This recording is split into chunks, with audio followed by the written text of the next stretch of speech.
با گام‌هایی آرام با رویاهایم به راه افتادم. رویاهایی درباره ساختن یک خانه ساده، خانه‌ای که به دست انسان و با ارکان ساده این جهان، آب، باد، خاک و آتش بنا شود. پروفسور نادر خلیلی در سال 1314 در ایران چشم به جهان گشود. او تحصیلات فلسفه و معماری خود را در کشورهای ایران، ترکیه و آمریکا گذراند. او بود که روش ساخت ابرخش را برای نخستین بار در جهان ابداع نمود. در سال 1984 میلادی در کنفرانسی در ناسا ایده ساخت ساختمان‌هایی از عناصر موجود در ماه و مریخ مطرح شد و نادر خلیلی این پیشنهاد جذاب را ارائه کرد.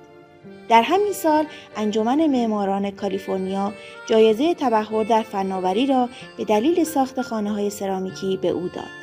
جالب این که او در سال 2004 جایزه